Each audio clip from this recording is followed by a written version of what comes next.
senior extended essay is a very involved research project that requires students to look at multiple sources having to do with the topic that they have chosen, which is either controversial or timely or of personal interest to them.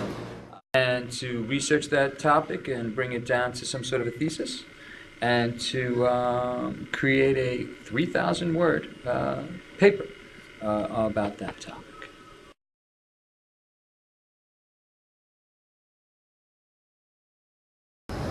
When I first came here to Carroll Morgan School, one of the things that we were evaluating was whether we were going to stay with the advanced placement program or whether we were going to do the International Baccalaureate program, because I had many years of experience running schools that had IB.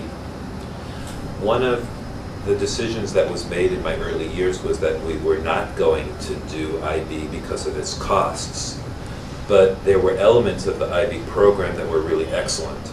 And one of them was an exiting project like the extended essay. That is something that takes place out of your classroom, that's done on your free time, and that requires an evaluation by a group of teachers and peers. And so we decided that we would try to incorporate some elements of what we thought was good education, even if we weren't incorporating the whole program of the International Baccalaureate. So that's kind of how it got started. It started with one class, and it was an English teacher that did it for her English class as the first experiment, and it worked really nicely, and then we kind of moved it and expanded it from there.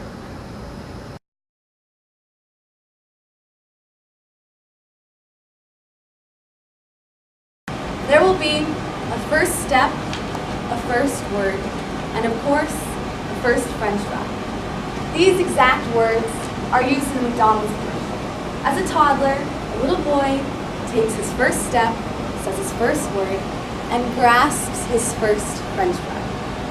Then the screen fades into those big golden arches, and a French fry curved into a smile. But to most parents, their child's first step and their child's first word is much more significant than their child's first French fry. But a McDonald's French fry. A McDonald's French fry isn't just any French fries. In fact, McDonald's isn't advertising this thin, savory sliver of potato fried to golden perfection as something to eat. No, it is advertising this French fry as an overwhelming, unforgettable, enlightening experience. But a child's first, let's say, Brussels sprout could be quite a memorable experience if advertised by, let's say, SpongeBob SquarePants on Nickelodeon, especially if it includes a toy, right? But as far as parenting goes, a parent holds their child's hand as they take that first step. A parent repeats a word over and over and over again to that child until it says it on its own. So who puts that French fry in that child's hand? That's right, parents. Parents need to take back ownership of their children, because today in the United States we are finally seeing the repercussions. And if Americans strive to raise healthful, functional families, they need to realize it doesn't take a drive-through and it doesn't take a French fry to raise a family. It takes the whole community. And even though the media and large corporations such as McDonald's and Burger King do influence the rates of childhood obesity and are rapidly increasing, they aren't solely to blame. So who needs to take action against this epidemic? Government, educators, and parents. But before I begin speaking about these points, it is definitely crucial to understand the role of the media within the childhood obesity epidemic. It is said that a child sees over 40,000 advertisements a year on television alone. Only on television.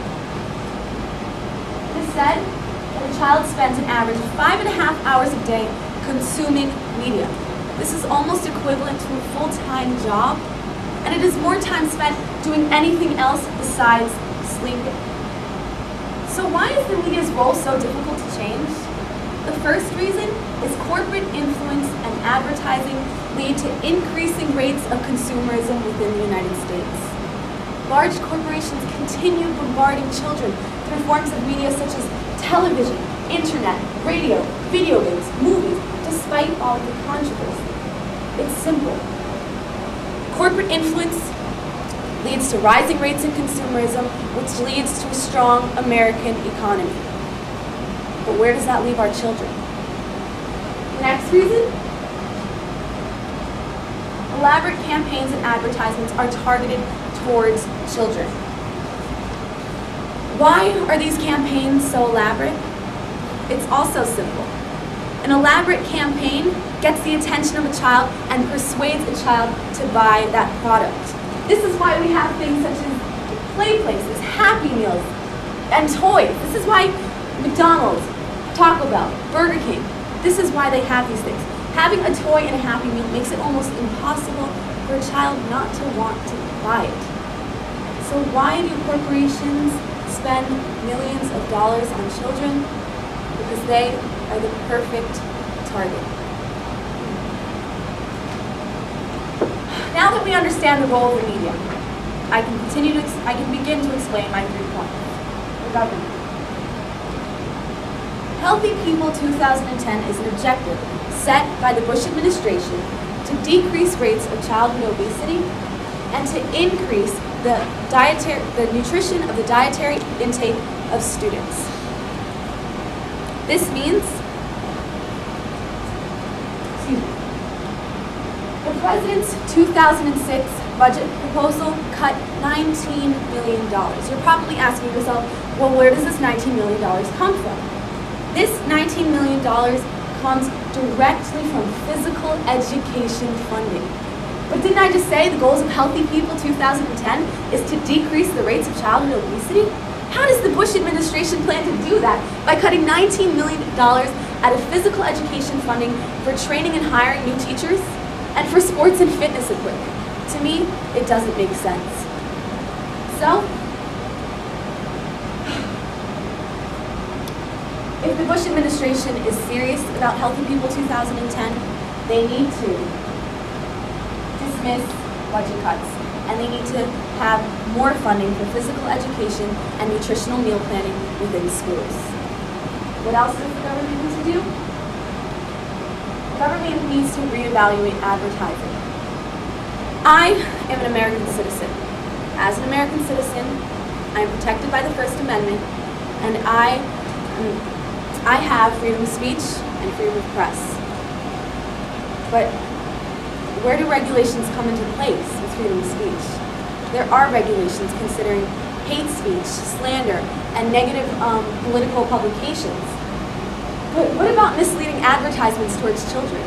It is said that children under the age of 8 do not understand that advertising is false. So why is the government allowing false messages to go to our children? They need to reevaluate advertising. Suburbanization. What does this mean? It means that they need to add parks, they need to add playgrounds, they need to add bike paths to make our society a healthy place for kids to be physically active within. Places like these would encourage a healthier environment for children to be active in, and eventually it would lead to a decrease in childhood obesity. Now, schools.